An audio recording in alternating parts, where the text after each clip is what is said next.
right, this is our little Lemon Girls training video. I'm going to show you some exercises and things to do with her at home. She is very treat motivated, as you can see. They're working very, very good.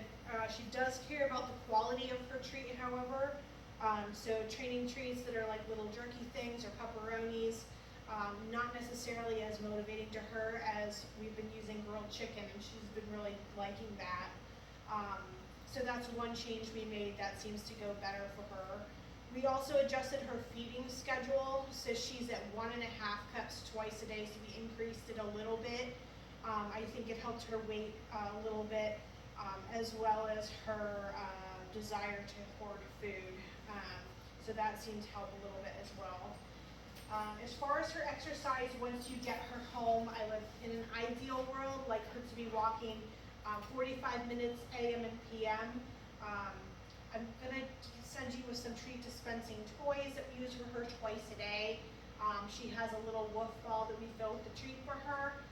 She gets that in the morning, and then her Topple treat dispensing toy at night before she goes to bed. So those two things we can utilize, and they're worth about 20 minutes of loose leash walking.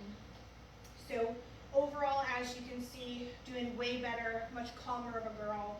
We have introduced a training collar. I will show you at pickup how to put that on and off. The most important thing to remember is she works on the left side.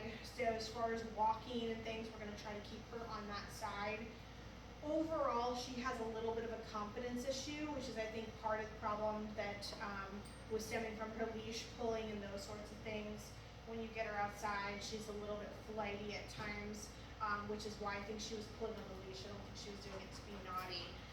She just does it when she's kind of insecure about something.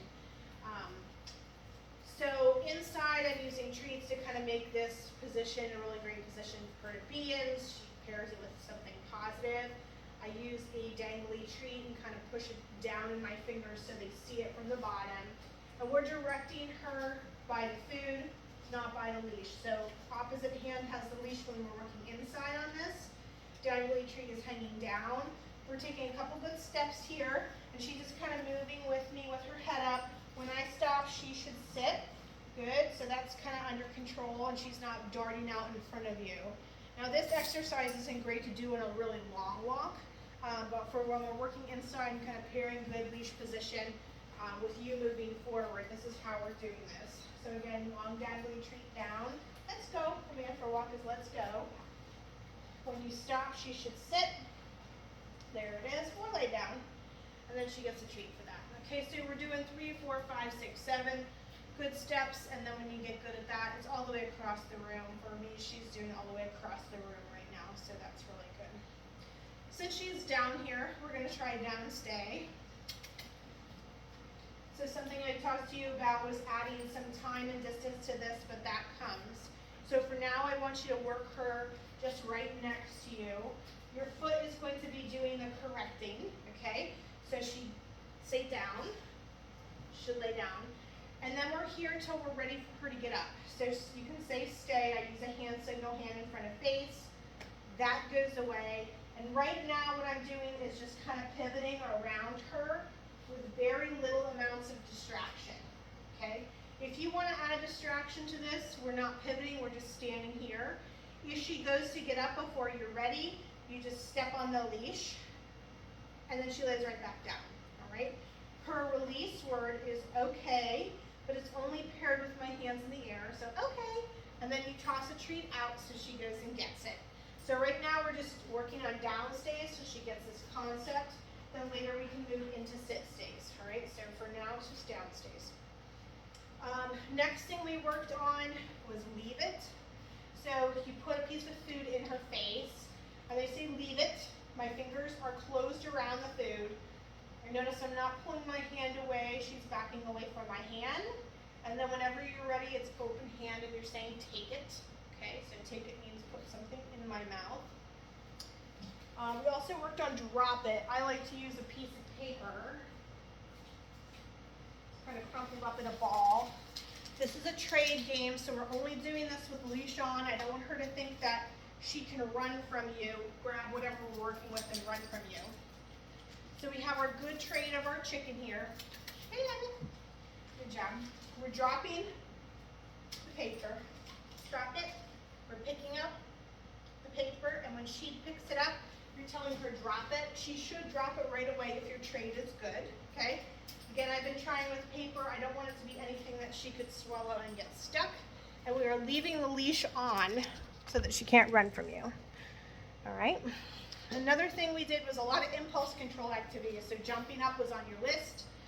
We have taught her, she's just being annoyed by the collar. We have taught her that these things mean sit. Good. Hey, hey, hey. I know, the collar's annoying. Lemon. Here. If she's jumping on you, hi. The word is off, okay? And she should sit. She gets paid every time she sits by her treat.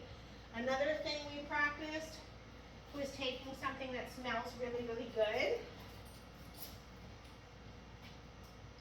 And if she sits and not jumps at it, she gets a treat. That's another version of her impulse control. Something she really wants, and she's not jumping and launching herself at it. Good. You can use a squeaky toy for that, a kid's toy. There's no real word for that. It's just kind of waiting until she gets the idea that she doesn't get to launch herself at something to get what she wants. We added another exercise here for impulse control. Hands it down. Yeah. Okay.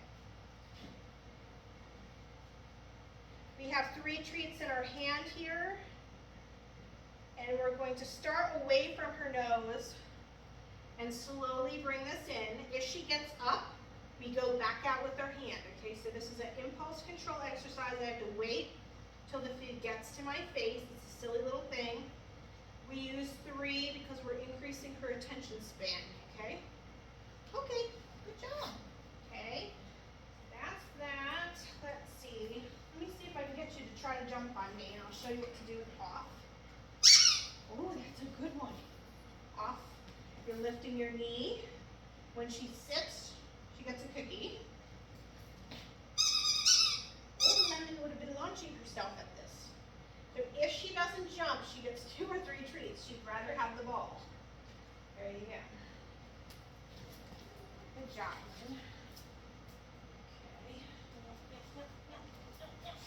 Okay. Okay. And let's see.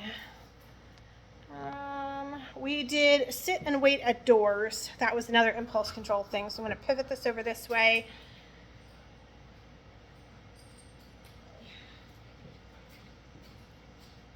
Here. You're not forgetting about that ball, are you? Good. Wait. You're opening the door. If she gets up, you close the door and you try again.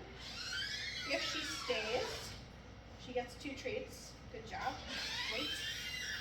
To release her, it's the same word. It's okay. Okay. And she gets to walk through if she wants. Okay. I'm just pitching a chicken, piece of chicken there.